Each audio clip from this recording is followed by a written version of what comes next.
जालना जिल्ह्यातल्या भोकरदन तालुक्यातील अनवा येथे मंदिरात गोमांस टाकल्या प्रकरणी सकल मुस्लिम समाजाचे जिल्हा पोलीस अधीक्षकांना निवेदन।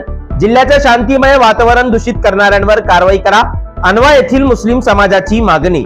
भोकरदन तालुक्यातील असंख्य मुस्लिम समाज बांधवांचा पोलीस अधीक्षक कार्यालय समोर ठिय्या। जालना जिल्ह्यातील भोकरदन तालुक्यातल्या अनवा गावात एका समाजकंटकाने हेमाडपंथी मंदिराच्या गेटला गोमांसचा तुकडा लटकवला होता। त्या समाजकंटकाला पारत पोलिसांनी ताब्यात घेतले।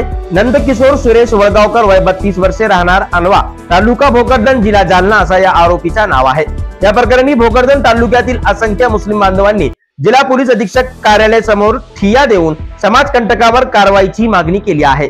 गावात तणावाचा वातावरण निर्माण करून जातीय दंगल घडवण्याच्या उद्देशाने ज्या समाजकंटकाने हा प्रकार घडवला अशा लोकांना कठोर शिक्षा द्यावी अशी मागणीचे निवेदन आज अनवा येथील सकल मुस्लिम समाजाच्या वतीने जिल्हा पोलीस अधीक्षकांना देण्यात आले। या प्रसंगी राष्ट्रवादी अल्पसंख्याक विभागाचे जिल्हाध्यक्ष शाह आलम खान, सामाजिक कार्यकर्ते अमजद अकबर खान आणि भोकरदन येथील सामाजिक कार्यकर्ते शेख समद शेख अहमद यांच्यासह भोकरदन तालुक्यातील असंख्य मुस्लिम बांधव उपस्थित होते।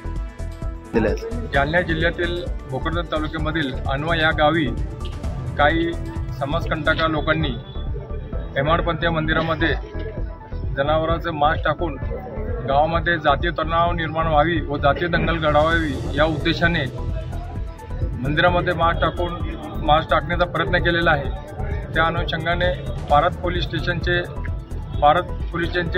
सहाय्यक पोलीस निरीक्षक यांनी योग्य त्या रीतीने सदरील प्रकरणाचा तपास केला आणि त्याच्यामध्ये जे मुख्य आरोपी आहे त्या आरोपीला त्यांनी त्याच्या ताब्यात घेतलं, त्याचा विचार त्यांना मिळालेला आहे।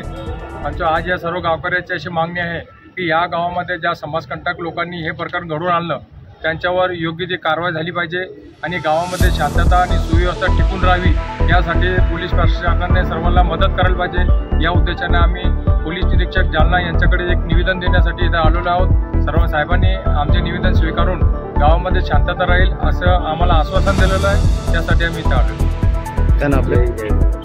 शेख समद शेख अहमद, सामाजिक कार्यकर्ता भोकरदन।